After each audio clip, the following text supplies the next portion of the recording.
Hello అండి, welcome to Siri spicy foods. ఈరోజు మన రెసిపీ వచ్చేసి సన్నటి సేమియా పాయసం. ఇదైతే చాలా టేస్టీగా అండ్ సింపుల్ వేలో 5 మినిట్స్లో ఎలా ప్రిపేర్ చేసుకోవాలో ఈరోజు అయితే చూసుకుందాము. ఇప్పుడు ప్రిపరేషన్ అయితే చూసేద్దాము. ముందుగా అయితే ఒక ప్యాన్ పెట్టేసుకొని 3 నుండి 4 టేబుల్ స్పూన్ల నెయ్యిని అయితే వేసుకోవాలి. ఇంకా నెయ్యి అంతా కరిగిపోయిన తర్వాత నేను డ్రై ఫ్రూట్స్ని తీసుకుంటున్నాను. మీకు ఏ డ్రై ఫ్రూట్స్ అవైలబుల్ ఉంటే ఆ డ్రై ఫ్రూట్స్ తీసుకోండి. మనకి సేమియా పాయసంకి అయితే ఎన్ని రకాల డ్రై ఫ్రూట్స్ మిక్సింగ్ ఉంటే అంత బాగుంటుందన్నమాట. అందుకనే ఏ డ్రై ఫ్రూట్స్ ఉన్నా కానీ అన్నీ తీసుకోవచ్చు, చాలా బాగుంటుంది. ఈ డ్రై ఫ్రూట్స్ అన్నీ మనకి లైట్గా గోల్డెన్ కలర్లోకి వచ్చే వరకు అయితే ఫ్రై చేసుకొని ఇవి పక్కన పెట్టేసుకోవాలి. ఇంక ఈ డ్రై ఫ్రూట్స్ పక్కన పెట్టేసుకున్న తర్వాత ఇప్పుడు పచ్చి ఖర్జూరాన్ని తీసుకుంటున్నాను అనమాట. ఇక్కడ ఒక 4 పచ్చి ఖర్జూరాలను అయితే ఇలా లోపల గింజల్ని తీసేసి ఇలా చిన్నగా వక్కలుగా చేసేసుకొని ఒక్క 1 మినిట్ అయితే ఫ్రై చేసుకొని తీసేసుకుంటున్నాను.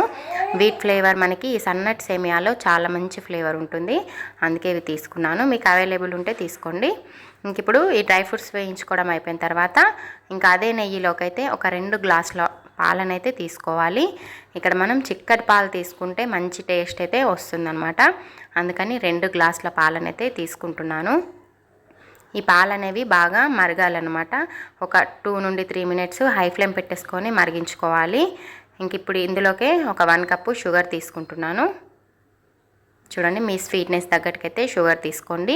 ఇక్కడ నేను 2 గ్లాసులకి ఒక 1 కప్పు షుగర్ అయితే తీసుకున్నాను. ఇప్పుడు ఈ స్వీట్ అయితే మనకు కరెక్ట్గా సరిపోతుంది.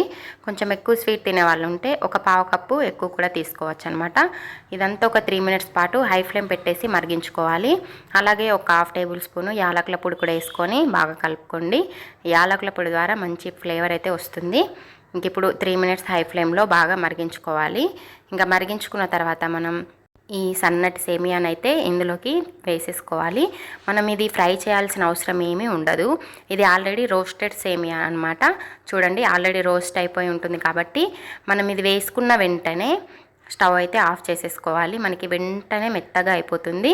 సో స్టవ్ అయితే ఆఫ్ చేసేసుకొని ఒకసారి బాగా కలిపేసుకొని మూతనైతే పెట్టేసుకొని ఒక 2 మినిట్స్ అలా వదిలేస్తే చక్కగా మనకి వేడి వేడి పాయసం అయితే రెడీ అయిపోతుంది.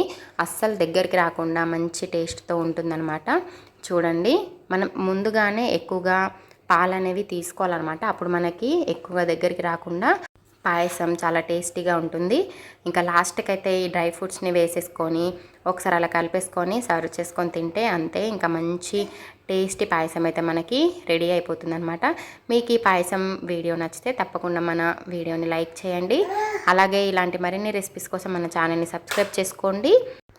ఈ వీడియోని మీ ఫ్రెండ్స్తో షేర్ చేసుకోండి. ఈ వీడియో నచ్చితే తప్పకుండా లైక్ చేయండి. Thank you for watching.